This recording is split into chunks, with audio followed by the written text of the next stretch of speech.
Welcome, everybody. Hello, happy Wednesday. Good afternoon from, I guess this is the sunny East Coast right now. And I think all of you here are from the East Coast, if I'm not mistaken. Hi, everybody. Welcome. So nice to see familiar faces or names, I should say, on screen. Welcome. Brianna, I think we'll get started. Obviously, we always have the tendency of people coming in a little bit later, but just to be respectful of those people who are here right now's time and to make sure that we're staying on our proper timeline, I'm going to begin, if that's okay with you. Yeah, okay, good. All right, so let us begin. So welcome, everyone. Thank you for attending yet another webinar in our monthly wellness series. In the United States, Alzheimer's and Brain Health Awareness Month is observed in June. And so this is an opportunity for us to spread the word and provide you with some information about Alzheimer's disease and other related dementias. And today we're going to be sharing information with you on the disease itself, along with risk factors, treatments, and talking a little bit more about brain health overall.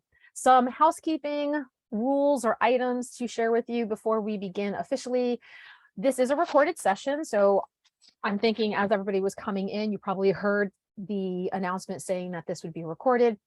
You're automatically muted and your cameras are automatically turned off. You can feel free to turn your cameras on during the webinar if you want to, but we do ask to remain muted until we have our Q&A session. However, you can always use the chat box and type in either direct messages or type into everyone any questions, comments, feedback that you have along the way. And if I remember, I'll take a look in between our discussions, but we will definitely make sure we're addressing any of those comments in the chat box at the end of our webinar today. As we always disclaim, this is not medical advice. We want to make sure that the information we're sharing with you is just educational and informational. Please be sure to always reach out to your own personal healthcare providers and be sure to get medical clearance if you are planning on starting any new wellness regimen, fitness and food, physical activity, that sort of thing. I'm actually thinking just now, I forgot to do this for the May one, so I still owe the May people a follow-up email, but we always send out a follow-up email after our webinars with the recording link and an emailed survey because we love getting feedback from you. And since you are registered for this event, you will remain on the Dish with Dina email distribution list. And so if you are okay with it, in the future, you might receive newsletters and announcements for other events. But you can always opt out because we don't want you to ever feel like we're inundating you with information. So we are hoping by the end of today's webinar that you will understand what is Alzheimer's disease. You'll learn about the risk factors of developing Alzheimer's, and we will also review with you the prevention methods and treatments. And so let me officially introduce myself to those of you who may or may not know me. Actually, I'm looking on the screen here. I think all of you do know me. So as we've done in the past, we have two presenters today. My name is Dina D'Alessandro. I've been a registered dietitian nutritionist for almost 6 years now. I am based primarily out of New York City, and I also work out of Ocean County, New Jersey. I've worked with various populations from high-risk prenatal patients to college students. I'm also an adjunct lecturer at our City University, our CUNY school here in the Bronx, Lehman College. And I'm also a CDC trained diabetes prevention coach.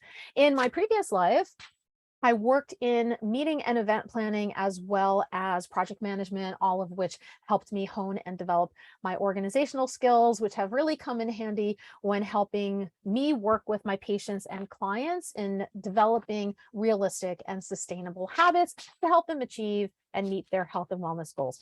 And I'm also a preceptor, which means that I oversee and I supervise nutrition students, volunteers, and dietetic interns like Brianna here, who has put so much time and energy into creating this presentation for us today. So I'm going to hand it over to her. Perfect. Thank you so much, Dina.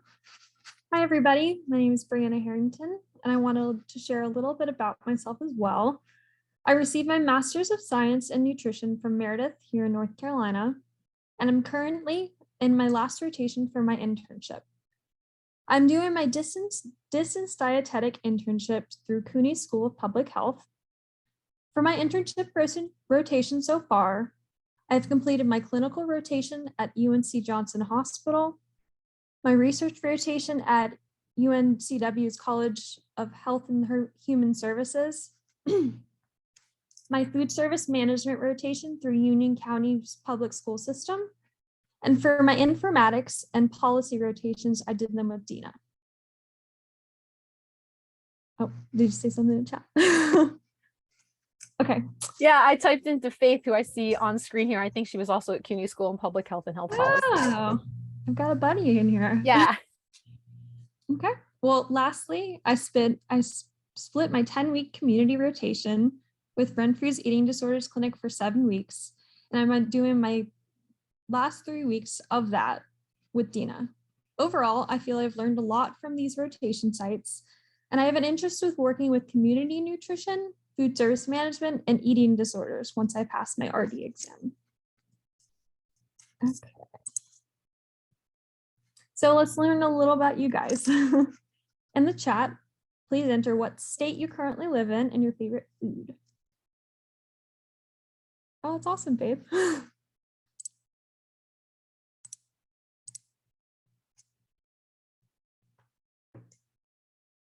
I'm typing in my favorite food. I don't know if I have one. I'm so typical as an Italian person. I love spaghetti.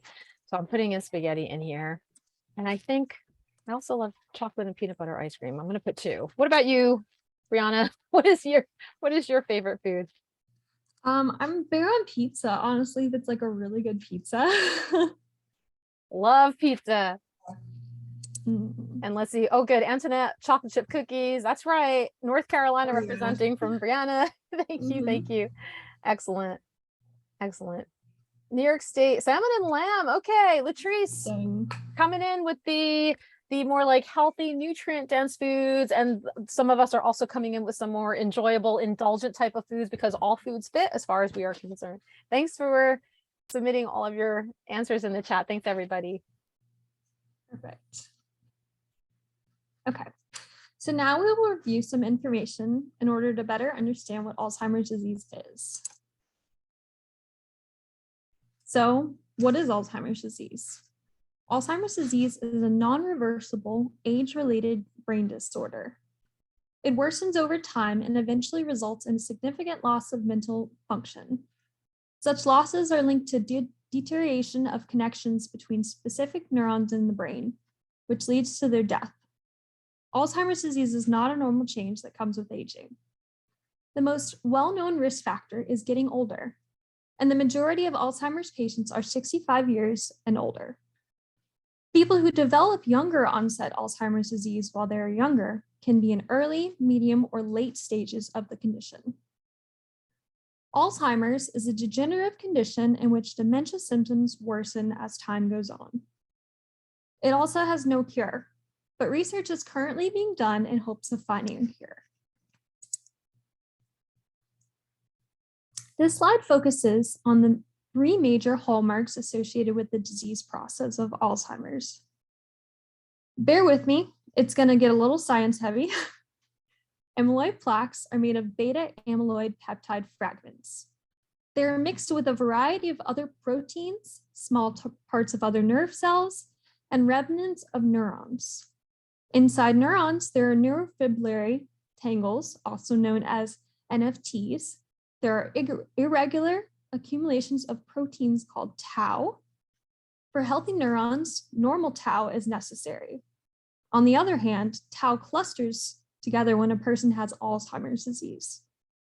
Neurons lose their ability to operate normally as a result and soon perish. Memory and learning are affected by the loss of connections between neurons. When neurons lose their links to other neurons, they die. The damaged cells of the brain begin to atrophy or shrink as neurons die across the brain. As I touched on the last slide, the 2 types of Alzheimer's are early onset and late onset. And both of these types have a genetic component to them. The majority of Alzheimer's patients have late onset Alzheimer's disease, which usually presents in a patient's mid-60s or so. According to researchers, the late onset type of the disease is not caused by a single gene.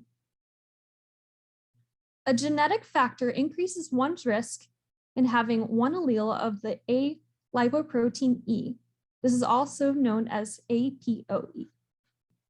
APO is a gene on chromosome 19.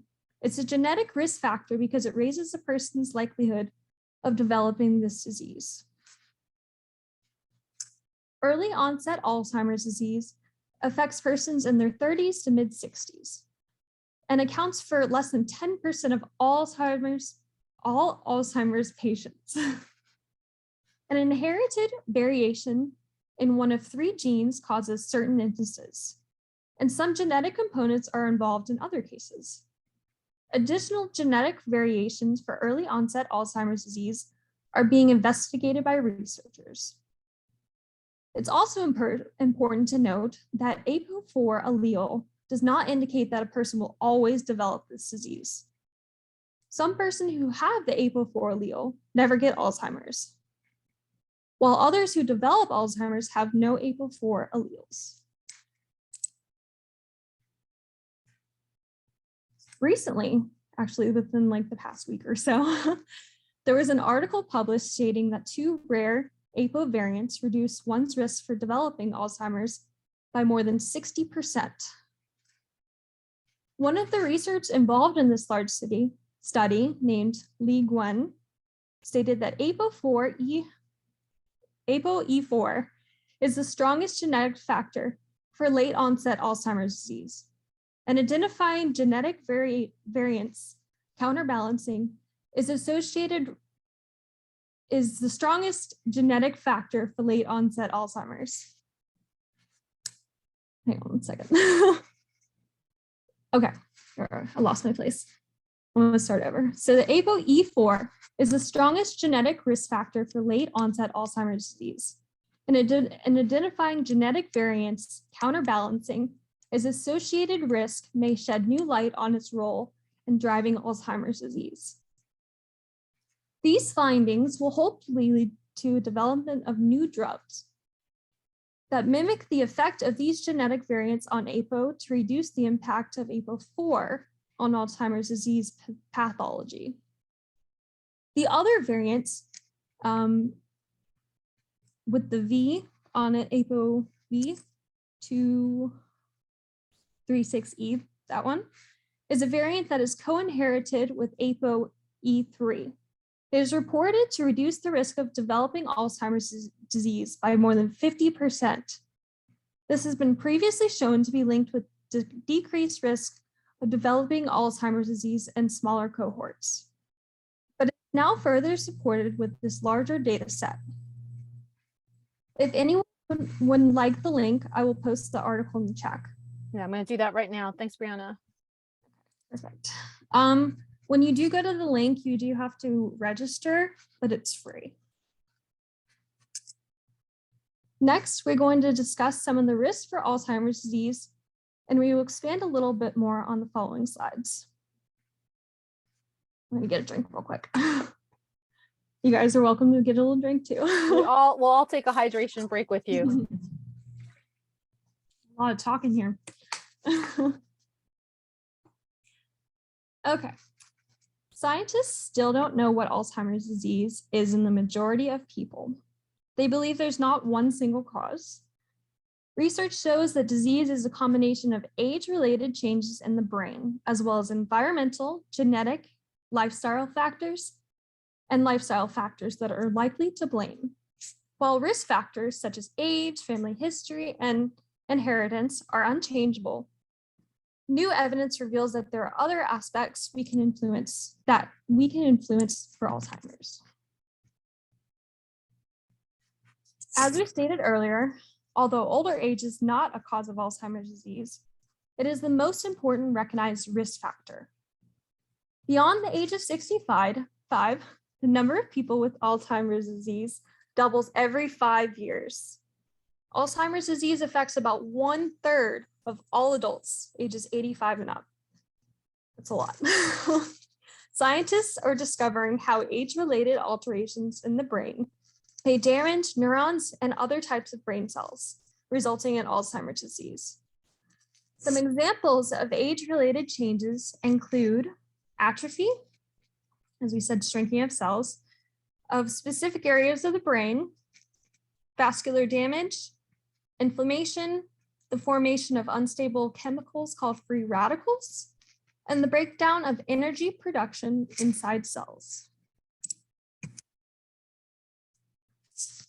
Another significant risk factor is a person's family history. A person is more likely to develop Alzheimer's if they have a parent, sister, or brother who has been diagnosed with the disease. If multiple family members have Alzheimer's disease, then a person's risk of having the disease themselves also increases. Environmental and hereditary factors, also known as genetics, singularly or both, may play a role with diseases running in families. Scientists have discovered that genes play a role in Alzheimer's disease. Risk genes and deterministic genes are two types of genes that determine whether or not a person will develop a disease. Alzheimer's genes have been discovered in both of these groups. Risk genes make it more likely that you'll develop a disease, but doesn't guarantee it. Several genes have been identified to enhance the risk of Alzheimer's disease. The ApoE4 was the first risk gene discovered, and it continues to be the gene with the greatest impact on risk. According to researchers, ApoE4 gene is represented in 40 to 65% of Alzheimer's patients. Deterministic genes are those that cause disease rather than increasing the chance of getting it. These genes are thought to be responsible for less than 1% of all Alzheimer's cases. First, I would like to explain that dementia is a collection of cognitive and social symptoms that make it difficult to function on a daily basis. Alzheimer's is the most common cause of dementia, and Alzheimer's accounts for 60 to 80% of dementia cases. There is also a correlation between brain injury and having an increased risk of dementia in the future. So make sure to buckle your seatbelt, wear a helmet when engaging in sports, and fall-proof your home to protect your brain. Some of the strongest evidence concerning Alzheimer's disease ties brain and heart health. This is logical because the brain is maintained by one of the body's most extensive networks of blood arteries. And the heart is responsible for pumping blood via these blood vessels to the brain.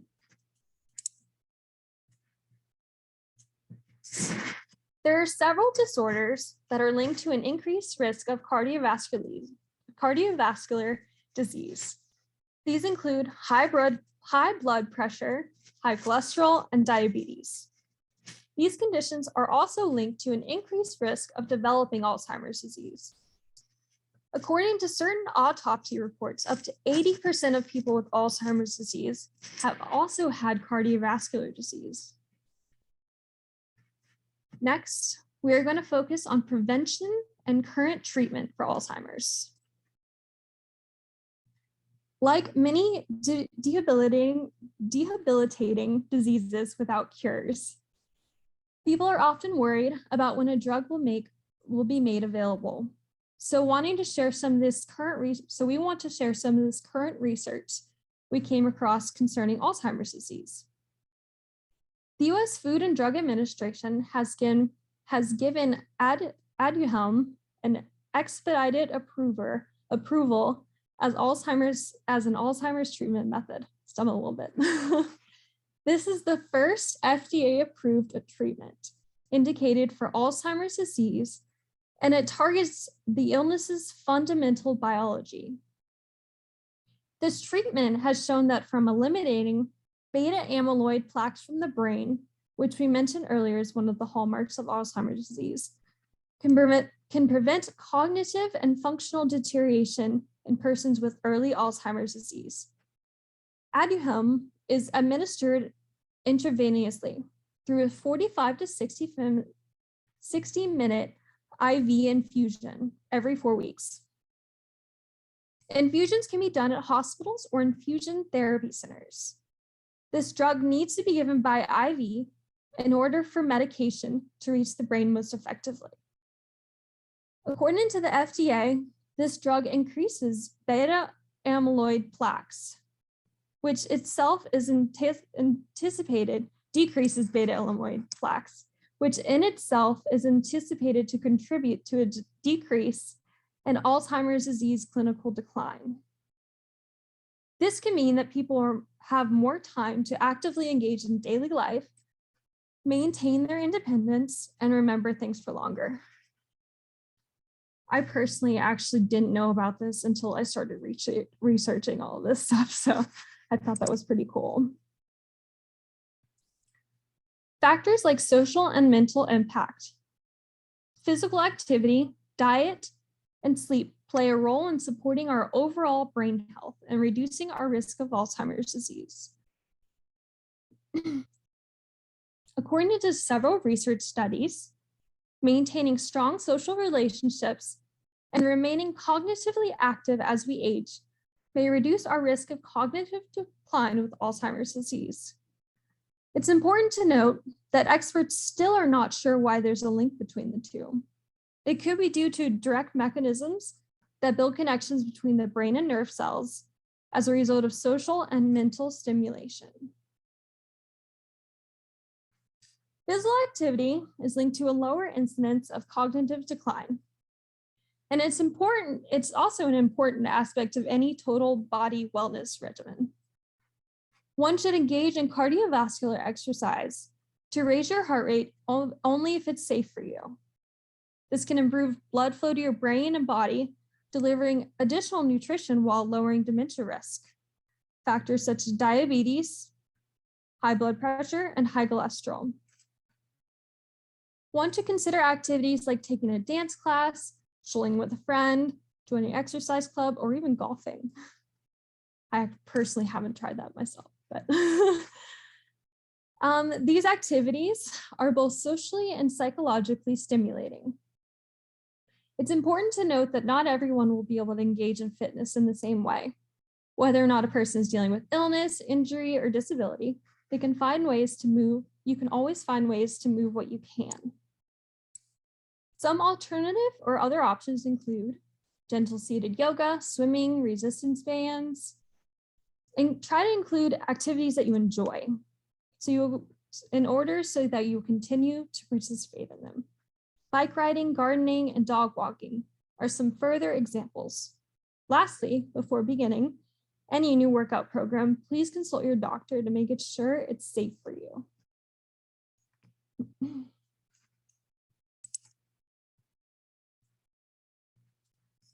Disturbances in the brain-gut microbiota axis may play a large role in the development of neurodegenerative diseases.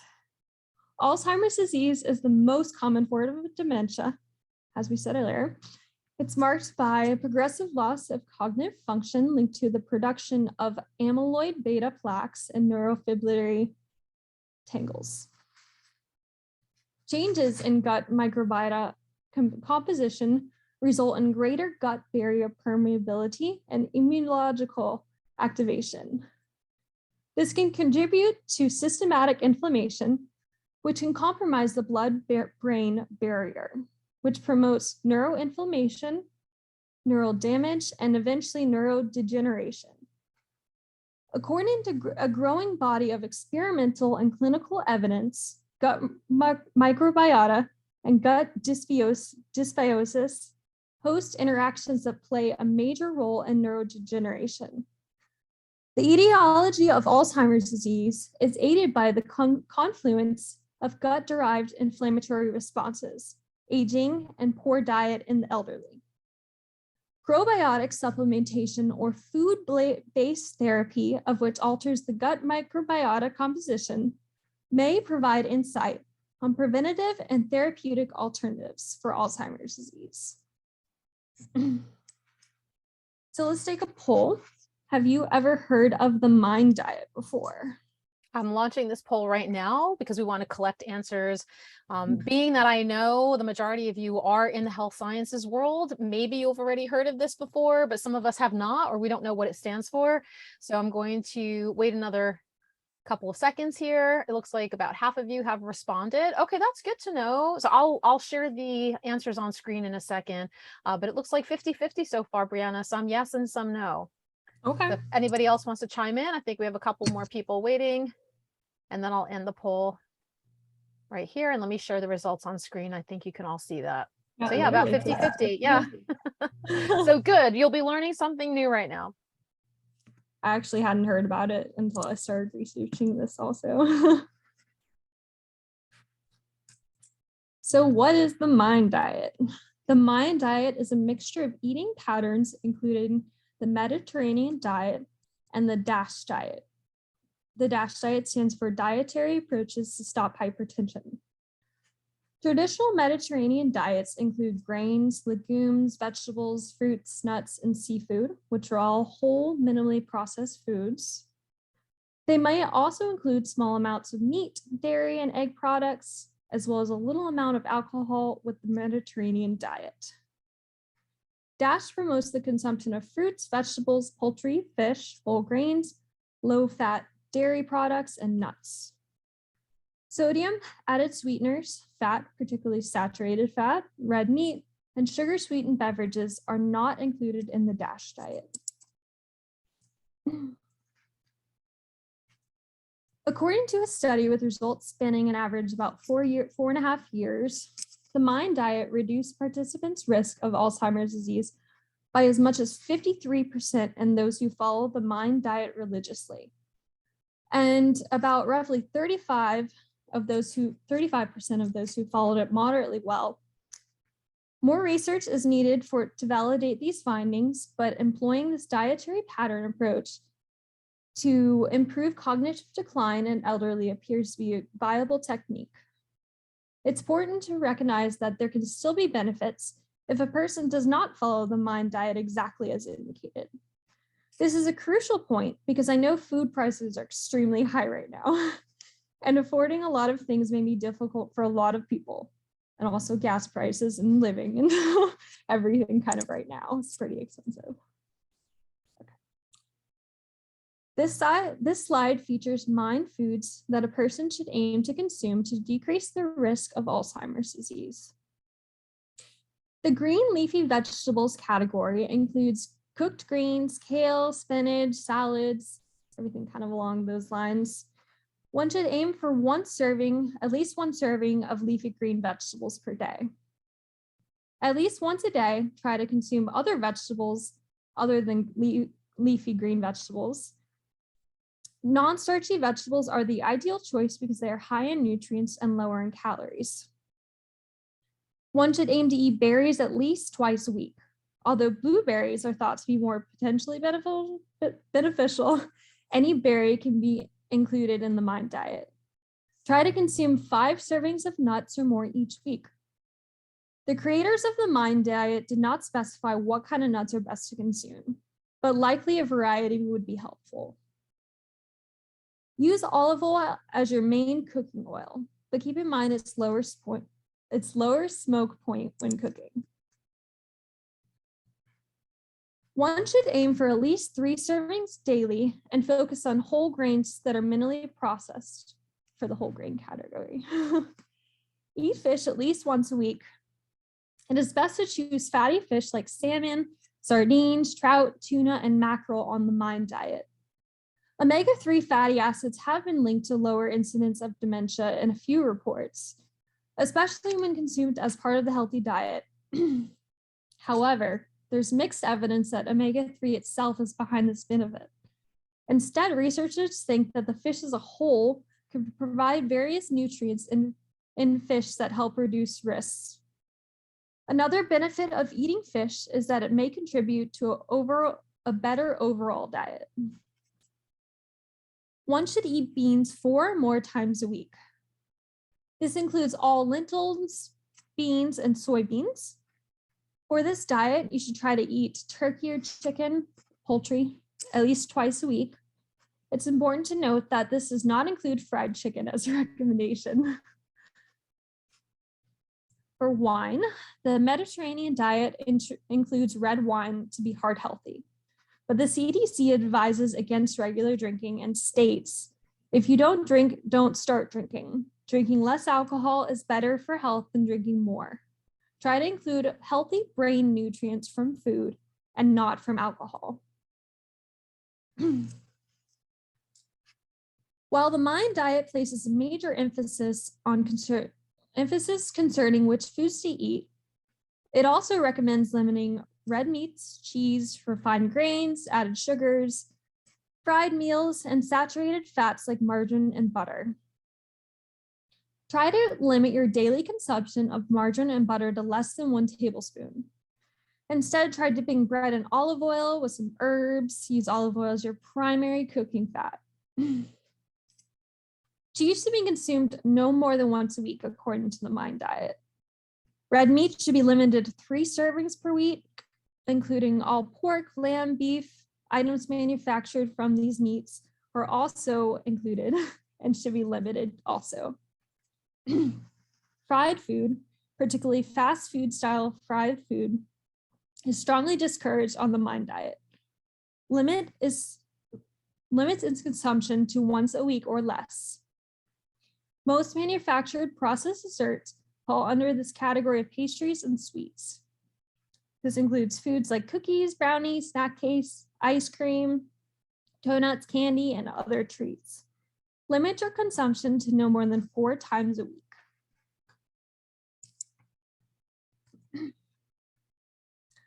Let's do a poll.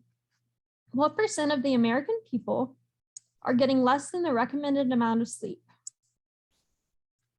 I just launched that, right? So your options are 25%, 33%, 66%, or 75%. We're testing your knowledge. So take a guess. I was going to say, we don't have any prizes if you've guessed the right answer other than the gift of knowledge. And yeah, and Brianna will discuss the answer shortly. Let's see, just I think about a quarter of you have answered, 50% of you have answered. Let's take a look. Oh, getting close, getting close. I'll wait another couple of seconds here if anybody else wants to chime in. Most of you are saying 66% and some of you are saying 33%. So I'll stop the poll now. Let me share the results on screen. Interesting. Do you want to tell us what it is? It's actually more than a third. It's a 33%. But I also understand why you'd think how many people don't get good sleep. I personally see myself struggle sometimes. It's actually more than a third of American adults are not getting enough sleep on a regular basis. This is according to a study, according to like the CDC and a weekly report. Okay. A new study found that getting 6 or fewer hours on a regular basis was linked to a 30% increased risk of dementia diagnosis over 3 decades later. Sleep issues are common in people with Alzheimer's disease, and their sleep schedule may shift as the disease progresses. Scientists are intrigued as to why these sleep abnormalities arise. Sleep alterations like memory and behavior abnormalities are a result of Alzheimer's disease impacting the brain. Non-drug coping mechanisms should always be tried first when dealing with sleep problems. Difficulty sleeping is one of the common sleep issues associated with Alzheimer's disease. Many people with Alzheimer's disease stay awake longer and wake up more frequently during the night. Contributing medical factors include restless leg syndrome, depression, and sleep apnea. So, knowing the recommended amount, according to the CDC, is 7 to 9 hours a night. Please enter in the chat a thumbs up or down if you are not getting the recommended amount of sleep. I am not. I'm putting a big fat thumbs down in there. Yeah. I think I shared with you, I've been tracking my sleep habits. They've gotten progressively better over the course of the last few years, but I used to suffer from insomnia. I tend to sometimes work really late at night, and then I skimp on my quantity of sleep. And I think I've maybe hit about 6.5 hours regularly over the past few months or so. So I'm getting there, but my goal is to hit over 7. So I'm curious to see if Antoinette too. Well, listen, for those of you who are in the dietetic internship, I understand why you're probably not getting enough sleep. Everyone else want to chime in? Let's see, Faith too. Oh no. Oh gee. Oh well, listen, we're going to learn a lot from this discussion, and we'll talk a little bit more about how to hopefully fix that at the end of our webinar as well. 6 hours working towards 8. You chimed in too with a thumbs down. We are a sad crew here.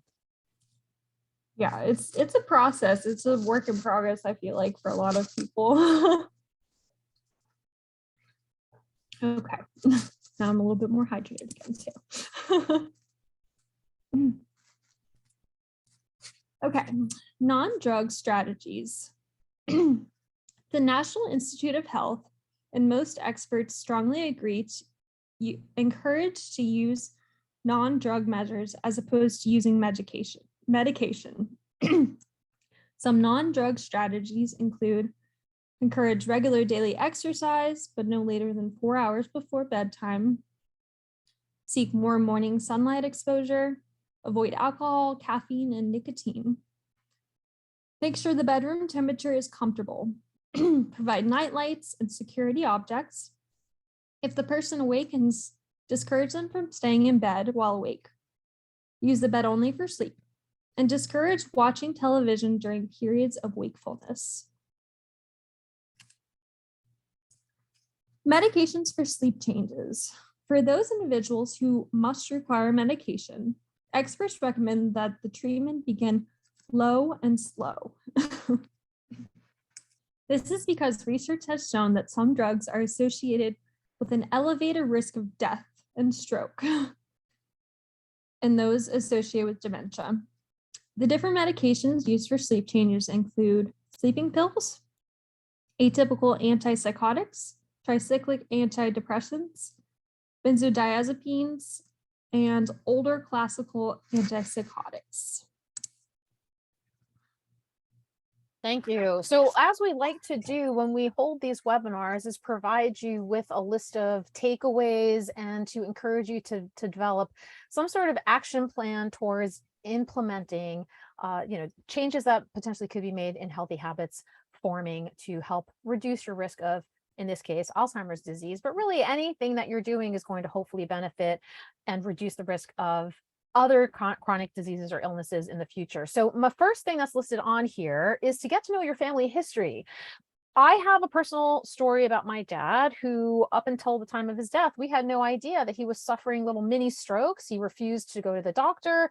He ended up with a brain bleed and he was starting to have signs of dementia, but he refused to go get checked. And so whether or not that actually runs in the family, I'm not entirely sure how deep that goes, because as if is the case with some of you, if you're first generation Americans, a lot of times your family doesn't even know or want to talk about diseases that are running through there. They often don't know who died of what. And so to have that conversation can feel a little bit uncomfortable or awkward, but I really do encourage you to try to get to know what might be going on behind the scenes in order to help you improve your factors or your chances of not being at risk for something in the future.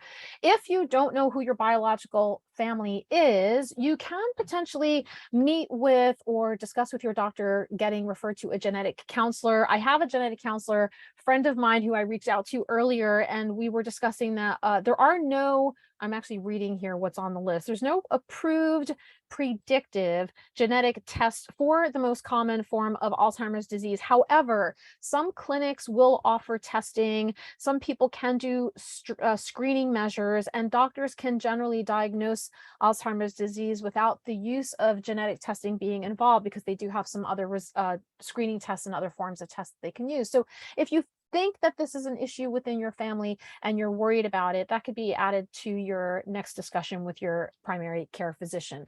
In the next batch of bullet points there, these are all kind of like the healthy lifestyle habits that we talk about all the time. Nothing here is any new information, but it's always nice to just be reminded of making those efforts. And I understand, a lot of this stuff is really hard to commit to and be consistent with. So this is why we always encourage you to set an action plan that consists of what we call SMART goals. So most of you may have heard that acronym SMART before, and that stands for, depending on where you've read this, that stands for specific, measurable, achievable, or attainable.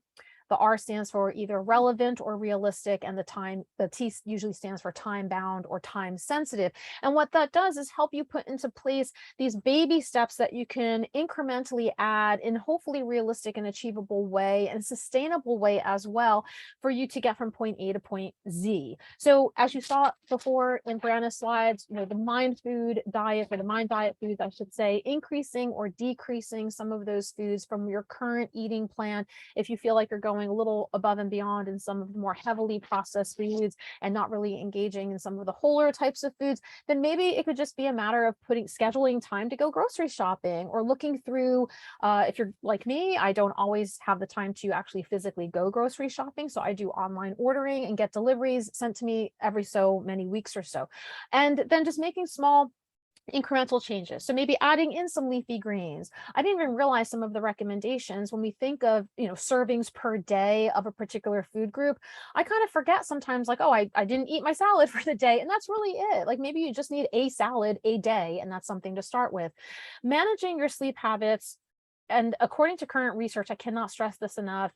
I get it. This is probably easier said than done. We've all got full plates. We have looming deadlines, but I am really concerned about this particular habit, because if you don't have a handle on not only the quantity of your sleep, like the recommended 7 to 9 hours, but the quality of it too, if you're tossing and turning a lot at night, if you're not feeling very well rested and refreshed in the morning, everything else you're trying to accomplish might very well be thrown off. So some helpful hints and tips to include for establishing those sleep habits could be things like, okay, I'm guilty of it as well, reducing screen time before bed. Try to put your screens away 30 minutes, an hour or so before bed.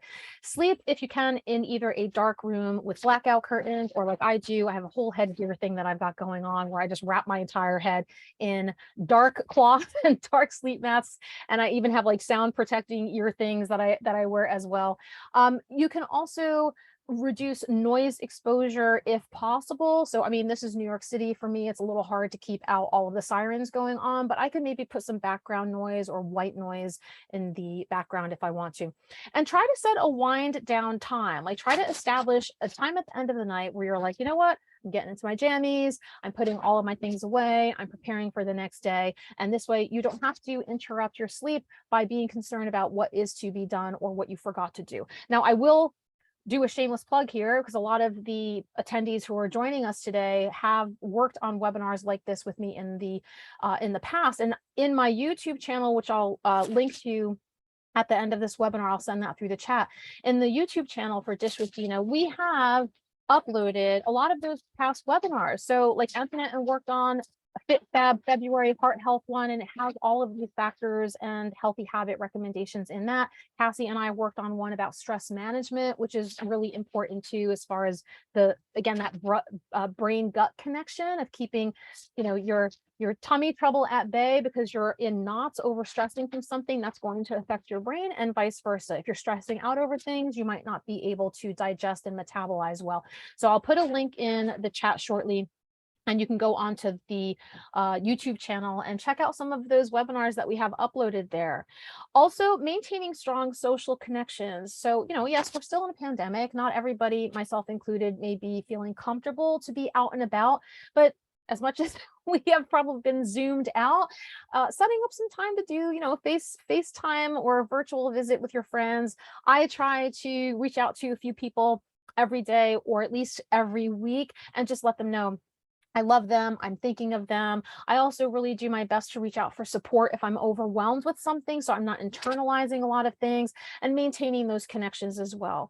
Then keeping mentally and physically active also go hand in hand. Again, as long as you are medically cleared to be moving around in whatever way you can, that stuff is going to be helpful in so many different aspects in supporting your overall health.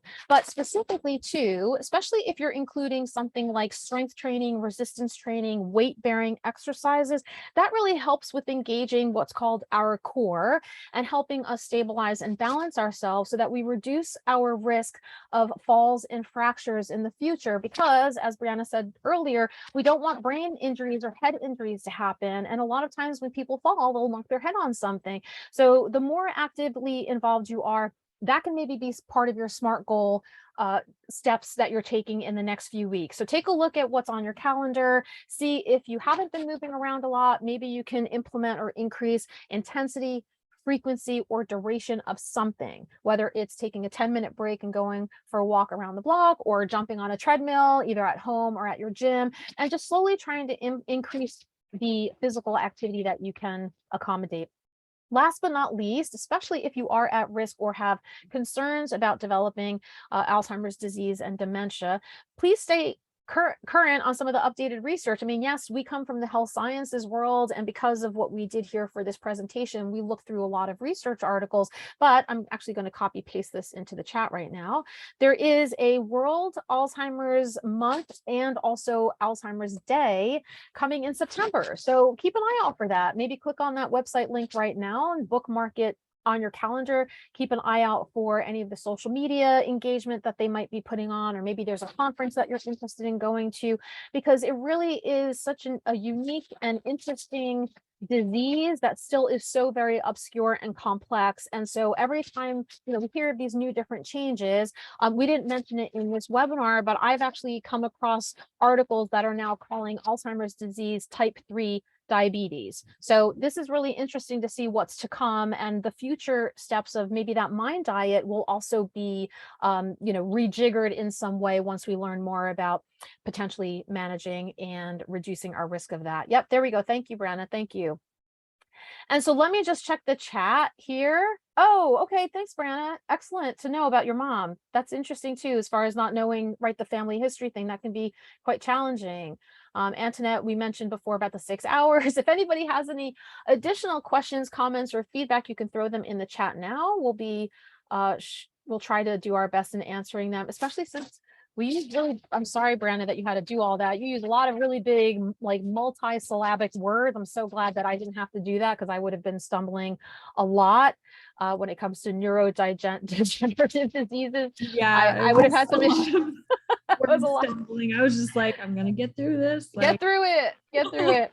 But it's important to know. And I think a lot of times too, I think of my mom. I mean, my dad, obviously, he had his own issues with never going to a doctor, but my mom will go to doctors and just nod her head and then come home. And I'm like, what did they tell you? And she's like, I don't know. He said something about fibrillary something. I'm like, oh my God, that can mean so many things. So I want people to get used to the terms, the medical terminology, because sometimes your doctors won't dumb it down. They won't simplify it for you. So I really encourage people to ask questions, try to get engaged in what research information is out there, and bring that information to your healthcare providers to learn a little bit more about steps you can take. Speaking of steps, as we do, yeah, go ahead, Brianna, go ahead. I also think that's a fault on the doctors for not providing physical papers. Yes. And that people, because when I just did my clinical rotation, for most people, I knew what they had. I knew what I was going to explain to the nutritionist. Paper ready for them, because they want to be able to reflect back on what they need to be doing. They're not going to remember everything. That's a really good point, right? Like once you leave there, you're like, what did they say? That's a really good point of having a takeaway. So that's something too. Yes, the doctors for sure could be responsible in sending patients home with a handout. And then patients should be able to say, could you please write that down? Or can I get a copy of what we just talked about? That's a really good point. And I think, I've come across that as well in my own experiences. Yeah. Thank you for sharing that. Antoinette, yeah, if we have loved ones who are older demonstrating symptoms, should we aim to balance some dietary changes, adequate intake, and quality of life? So Antoinette, I wouldn't necessarily be able to recommend anything on an individualized basis, but I would assume first and foremost is maybe don't think the worst just yet, but maybe do get a screening done to see if there's anything going on. I tend to joke about having, so much on my plate that I fear I have some sort of early onset dementia happening, but sometimes just I'm really not focused on something, or I'm too focused on something. So perhaps just getting some, maybe simple things like ear and eye screening done to make sure that they can hear and see things. We didn't include this in this webinar, but I have heard of people, no pun intended, who suffer from hearing loss that refuse to get their ears checked or wear hearing aids will end up getting more increased, I should say, risk of developing dementia, because they start getting confused very easily and not being able to understand what people are saying. So I would probably recommend get some of that stuff out of the way first, get the screenings done, and then obviously, all the stuff that we've talked about as far as healthful lifestyle habits go would benefit anybody. However, as Brianna mentioned, number one, accessibility and affordability of some things is just not going to happen. So we try to do the best we can with what we have and what we can have access to. I think with it, right. And I also think too, for somebody who might be not in love with fish, not, doesn't like to eat fish, doesn't want to eat fish, having omega-3s or fish oil supplements doesn't really take the place of eating fish. So if you are vegan or more plant-based vegetarian, you could potentially be deficient in some things down the line. So that could be something you might want to look into as far as different kinds of blood tests to make sure that you're staying within certain normal levels, or if you're deficient in anything that potentially could throw things off. Brianna, you also mentioned too, like the free radicals discussion, right? Like making sure you don't smoke, making sure if you can stay away from polluted areas, environmental factors that we might not be able. I mean, I live in New York City. I'm breathing in fumes all the live long day. But trying to wear sunscreen and decreasing the amount of time that you get sunburns, things like that can really also play a huge role in offsetting our overall health. So Antoinette, I don't know if that helps with, answering that question that you had, other than it's better to do something than to do nothing, but also remembering that a lot of us forget to go to like hearing screenings and eye exams and, dentist appointments and things like that, that could somehow be affiliated to maintaining our overall health. Yeah, you're welcome. I definitely think it's from my take from this is that it's the big picture, trying to do as many lifestyle factors as we kind of talked about. Yeah. Within your means, let's say exercise. If you can't do certain types of exercise, that's okay. Just do the ones you can do. You can always, as you said, you can reach out to friends, social connections, and within the diet, try to get as much in as you can of the foods and try to limit the ones that aren't. So it's just, I think it's a accumulation of everything kind of put together as much as you can. We're not perfect. Right. And I think too that awkward or uncomfortable conversations with family members. So Antoinette, in your question there about demonstrating symptoms, if you feel comfortable enough, like I've had conversations with my mom, do you want me to let you know when I start noticing some things? Because again, maybe she's got a lot on her mind and she's forgetful, like some people just naturally are sometimes, or, is this the start of some kind of decline? And so we've had conversations like that where I would tell her, let's make some times that we can just check in on certain things, check your balance. And if I notice anything, I want you to feel comfortable enough not to fight me on it, that maybe we should go and get you tested on certain things. So again, you have to have buy-in from whoever is in your family, or, who wants to discuss it. A lot of people don't feel like talking about their medical conditions or potential cognitive decline, and you have to respect that, unfortunately. It's a touchy subject. Absolutely. Absolutely. Yeah. I agree. Is currently experiencing what my dad thinks is along the lines of some early memory issues, and we're just kind of like, how do you approach this? Right. It's also hard. It's so hard for the person that you're worrying about too, is because well, how does that feel? It's like something that's changing in your life. So there's a lot of different aspects to it. Exactly. But it's good that if you can open a communication about it, then that's great. And hopefully other people are receptive to it, because you don't want to end up taking the brunt of it on your own, of being constant in a state of worry for someone else. And, and then having that set off potentially your own physical and mental health as well. Yeah, thank you. That's good. That's a good conversation to have. So let me share on screen here, as we do with every one of these webinars, just to kind of keep the ball rolling. We try to do these as a monthly series. These are usually held on, I don't know, sometimes the first, second, or third Wednesday of every month, depending on when I can get my acts together, usually around the 1 to 2 p.m. Eastern time, with some exceptions. As we mentioned at the start of this presentation, if you have registered for any of our events, now, currently, in the past, or in the future, whether you attend live or not, you're automatically entered in our Dish with Dina mailing list. So you'll be getting, emails. Again, I try not to like bombard everybody with anything, but you're always welcome to either filter that stuff up and toss it into the garbage can when it comes in, or just email me back and tell me unsubscribe. So keep an eye out for the following follow-up email that'll come from this webinar today, where you will get a copy, the link to this recording of the session. We love giving you free stuff, so we're going to have some downloadable resources and maybe some links to send you as well. We also, listen, I'm no dummy, I've done this before. Let me copy paste this in the chat right now. We also have a feedback survey that, if you wouldn't mind right now clicking on it and taking about 5 to 10 minutes just answering some of those questions. Our webinar name today, let's make this super easy, is just brain health. In case if you come to that question of what the webinar's name was, just put brain health in there, and that will help us improve or utilize your information and your feedback towards future webinars and whatever events and things like that we're putting together. I also have online courses, which I have been trying to put together for a while, and they're really just a culmination of a lot of different things that we've discussed, but on a bit of a broader scale. So we want to make sure that you're taking what you hear from here, and then you can implement that on a more regular basis to kind of hold yourself accountable, help you create some tangible goals, and set you on your way, for the rest of the year or whatever it is. So those have not launched yet, but keep an eye for them, because I'm getting close to potentially launching them soon.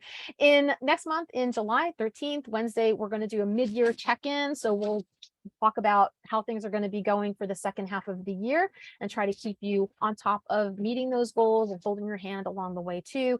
I may or may not take August off, so I'll think about that if we're going to have a topic for August, and then we'll come back in September and we'll do a healthy aging discussion that actually ties into today's discussion as well.